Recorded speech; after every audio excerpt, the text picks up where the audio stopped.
This week's Should You Summon is going to be very hard, but I'll try to guide you through it. We have two things that are for certain. Number one, if you want to use your divines, there isn't ever going to be a better banner than this. 3 at least good, up until very good legendaries, 2 times extra rate with 15 times the boosted rate, and Deimos. If you have any divines, use them. It's that simple. And the second is, when should you summon? And the answer for that is Friday. So why would you summon on Friday? The reason again has to do once more with pity manipulation. The way this event works is that if you do 250 summons, you're guaranteed an Honora, no matter how high your pity before it is. But as soon as you get an Honora, it resets your pity. So the way you approach this is by summoning on this banner. If you do intend to get an aura, you summon on this banner, for example, for 210 summons. Or let's say 190. You summon 190 summons, and then you have 190 pity build, which means in 20 legendaries or up to 30 legendaries, you're guaranteed a legendary. These 30 summons you can do on this banner right here, and then have an increased chance to get either Boreas, Lucius, or Ares. And then you go back and do your 60 summons here, and that's guaranteed for you to, after these 60 summons, to get an aura. That is how you take the most advantage of pity here. Also, there could be other interesting scenarios, for example, starting in with 70 pity and doing like 120 summons and not getting anything, and then swapping and then doing the rest. Basically, you wanna have have the lowest pity possible and then get your guaranteed an aura. That's the game plan for this one. So even why should you get an aura? What can she do and how worth it is she? An aura is going to be a limited unit, and an aura is going to be an AoE mage that isn't affected by any buffs. Overall, she's a very strong unit. She's very good by herself, but she is a part of a summoner archetype that still isn't as fleshed out at the moment, but the devs already hinted towards that happening.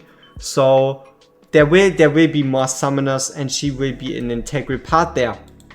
So Anora overall pretty darn good, and for everyone that doesn't have Idra at least once or doesn't have her at A5, this is a must summon. With the anniversary event upon us, let me show you a way to save some money, get some extra rewards, and help me out in the process. What I'm talking about is going to be right here under the VGold section, SmileOne. With SmileOne being an official Watch of Rams partner, you're getting a 10% permanent discount on VGold, and also from July 27th up to June 1st, we have an extra top up with extra rewards. You can see right here. If you want to, feel free to pause it. So these prices obviously are before you actually get the extra 10% discount. Now lastly, let's quickly go over the way you do this. It's pretty simple. You just enter in your user ID, you select your package, and then you select your payment method. If you want to support me, then do use the SmileOne link in the description, and that's already been it. So then after clearing like the obvious questions, what is this Frostborn Invocation of Spirits?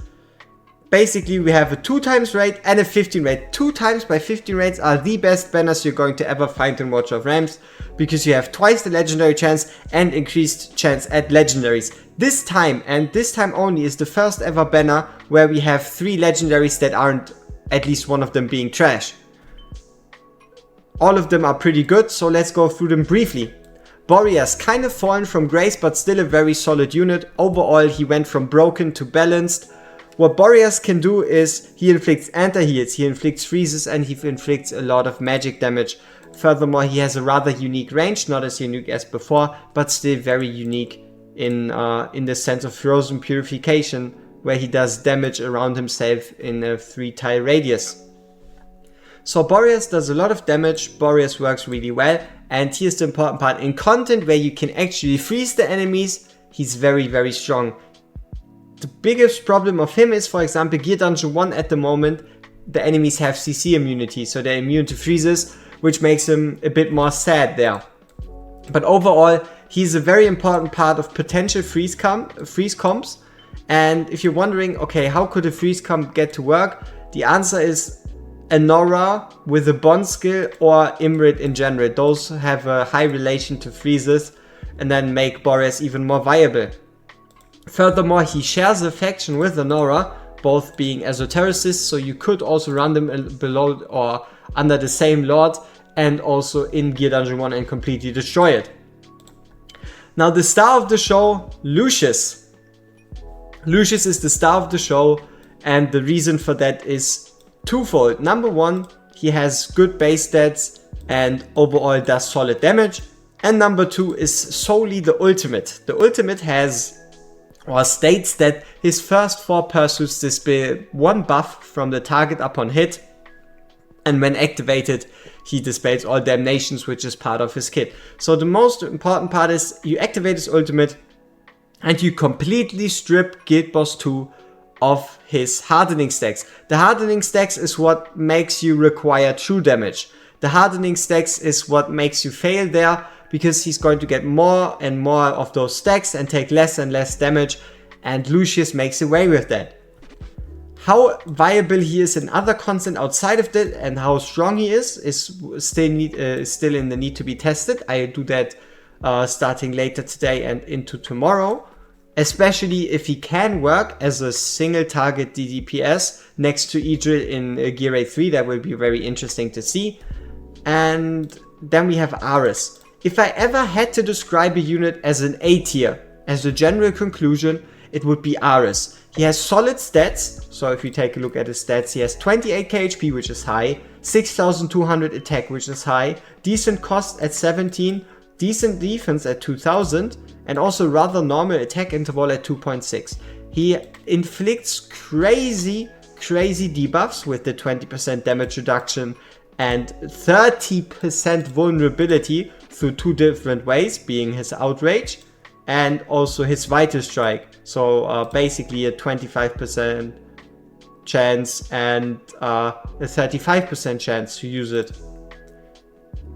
And interestingly enough, he gets a 35% chance for his Vital Strike, which inflicts him vulnerability, and also he gets a 30% chance to just inflict vulnerability like that.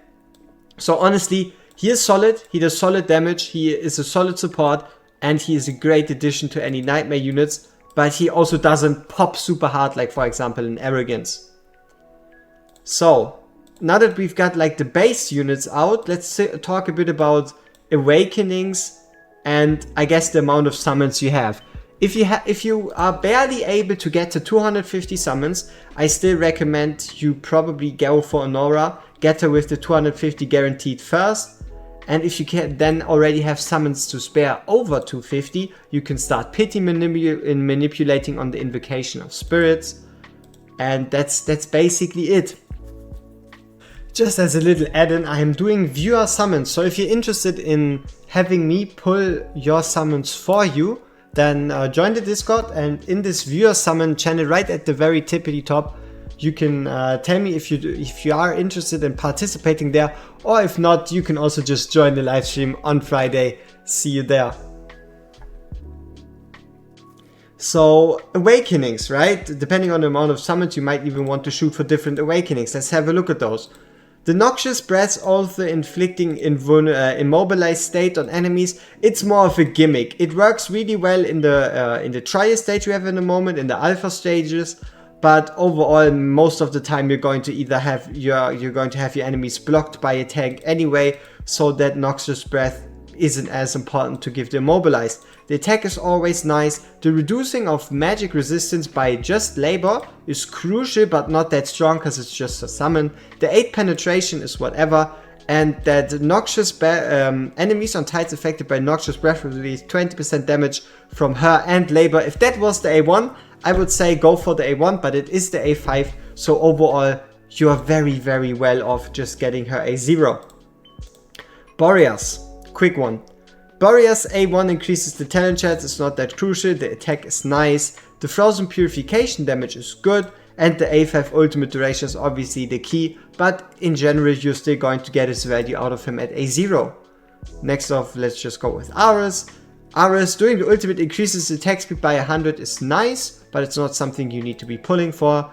The A3 doing the effect of the ultimate ignores 20% of target's defense is very, very strong and going to be very, very relevant for Guild Boss 2. And the lastly, enhanced whirlwind cut can be triggered on death. No. So if anything, I would say the A3 is kind of where his big power spike is at. Last off, Lucius. Lucius increases pursuit's damage, that is honestly whatever. The increased attack is nice. The A3, during the ultimate, pursuit inflicts stun and damage reduction, makes him a complete package for Guild Boss 2. The damage reduction is not going to be as crucial, because you're going to have people in the field like Volker or Alistair that also provide the damage reduction, but there also is a chance that with this, and for example a Sadie, you're going to be able to get through the whole fight without needing to use Alistair and Volker, and that would be crazy. So his A3 is probably his biggest power spike, and doing Demonic Embrace, dealing damage each time, increases attack by 2% up to maximum of 36. This effect lasts until the end of Demonic Embrace. Is also more of a not yet proven awakening and doesn't already show the need to go to A5. So honestly, overall there's two choices. For all of us that are interested in limited units, for all of us that have 250 summons or more, and for those that really like basically keeping their categories full, just getting Anora first and then worrying about the later banner is the way. But for those that have a crap ton of summons, that aren't really too interested in, or even for those that have less than 250 summons and aren't that interested in Anora, you should definitely summon on the 2 times by 15 times. If you don't have 250 summons, if you're not going to reach 250 summons, but you still want to summon on this banner right here. Just for the chance at Lucius, for the chance at Ares, for potential higher awakenings, summon on this banner. So 250 plus, get Anora first, then summon here. Below 250, summon for this banner. That leaves us with the one last banner we need to talk about, the special ancient summoning. We have Immerit. Immerit is a lord, and Immerit is ancient exclusive. Immerit also, basically the first off, what you need to keep in mind, if you're going for Immerit, you need to go for Anora. Because Anora provides such a unique benefit and such an important part of interaction within his kit to him, that you kind of need Anora to get the full potential out of Imrit, but that isn't quite true the other way around. If you're going for Anora, you don't necessarily need Imrit. So what does Imrit do? Imrit, very simply speaking, does normal damage on his basic attack, AoE normal damage, and magic damage in his ultimate. In his ultimate, he also inflicts Winter's Bite, which turns into freezes. He ignores defense of enemies inflicted with freeze, and he also does extra damage to targets that get frozen. And that's basically him. He's also an Ancient Bird user, basically. He's an unnamed faction unit that increases the team damage by 4%. So overall, you could say a 40% increase because himself and all the other 9 units. But you can only use one unnameable unit per team, or it would be too strong. So yeah, Immerit, he is a lord here, and I wouldn't say he's crazy good. I would say he's decent. But if it's just about looks, he's fucking amazing. Overall, I would give him a decent rating, but nothing anywhere close to must pull. Then we have Volderon. Volderon is arguably the strongest fighter in existence. It's that simple. He has 3-tie range. Obviously, on the note of range, he also has really nice range. If you take a look at it, he basically has that standard arrogance range. And I guess if you're already at the topic of range, Ares also has beautiful 3-tie range, or 2-tie range. So, Volderon, arguably strongest fighter in existence, looks absolutely sick, is a ridiculous self-booster by not even needing anyone in his faction, puts out ridiculous numbers, and if you play your cards right and time your ultimates well, he's legit unkillable. Does a crazy amount of damage, works well, but on a note of content importance, he's not that big. He's just a big stick. You just put him in and bonk shit to death. That's pretty much Volderon for you. Now this seems like a no-brainer to pull, but keep in mind there's 2 lords in here, so if you pull a lord, it's a boosted chance for Imrit and a boosted chance for Volderon. And then the competition. and that is next week. Next week we're getting a Praetus and Jira banner. And just from looking at the units, Jira is a normal unit and Praetus is a Lord unit. So Praetus already has a higher chance than Emerit or Valdron. Basically a chance of both of them combined pretty much. And who is Jira? Let's go over Jira first real quick, just so we are on the same page. Jira is going to be a fighter that has the most ridiculous base stats you ever see, and she's going to scale really high with a Glacier set into attack. She has a retribution mechanic, and overall she's pretty tanky and can put up big numbers.